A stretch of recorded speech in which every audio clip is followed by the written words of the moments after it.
पाठ क्रमांक 4 अनुभवी शेतकरी। तलबा कराम, आज हम इस पाठ के प्रश्नोत्तर देखेंगे। पहला प्रश्न है का ते लिहा। इसमें पहला है रामरावचे मन चिंतेत गरसले होते। उत्तर है आपली तिन्ही मुले नीट शिकली नाहीत व शेतीच्या कामालाही हातभर लावत नाही म्हणून रामरावचे मन चिंतेत गरसले होते। प्रश्न क्रमांक 2, किराणा दुकानाचे मालक थोरल्याला रागावले। उत्तर है थोरल्याने पोत्यातले मूठभर शेंगदाणे उचलून तोंडात टाकले चे किराणा दुकानाच्या मालकांनी पाहिले म्हणून ते थोरल्याला रागावले। प्रश्न क्रमांक 3 है धाकट्या मुलाला मुळातल्या ऊस आठवला। उत्तर है धाकटा मुलगा रसवंती गृहात काम करीत होता।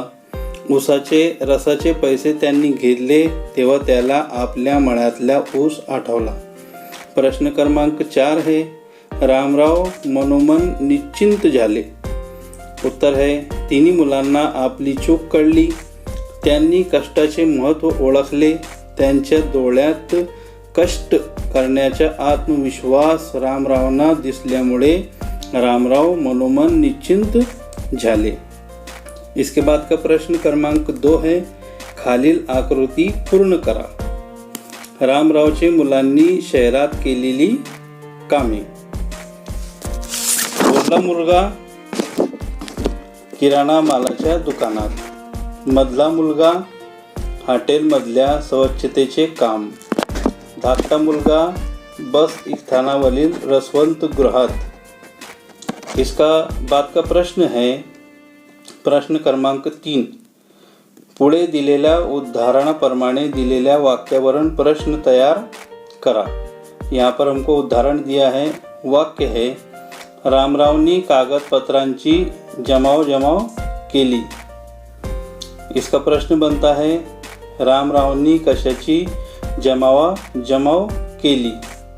इसी तरह यहाँ पर हमको वाक्य दिया हुआ है थोरल्याने पोत्यातले मूठभर शेंगदाणे उचलले। इसका हमको प्रश्न तैयार करना है वाक्य का। इसका प्रश्न हम देखेंगे यहाँ पर थोरल्याने कशातले मूठभर शेंगदाणे उचलले। दूसरा प्रश्न बनेगा इसका थोरल्याने पोत्यातले किती शेंगदाणे उचलले। इसी तरह वाक्य क्रमांक 2 है रामराव शेतावरून घरी आले होते। इस वाक्य का प्रश्न बनेगा रामराव शेतावरून कुठे आले होते, रामराव कुठून घरी आले होते।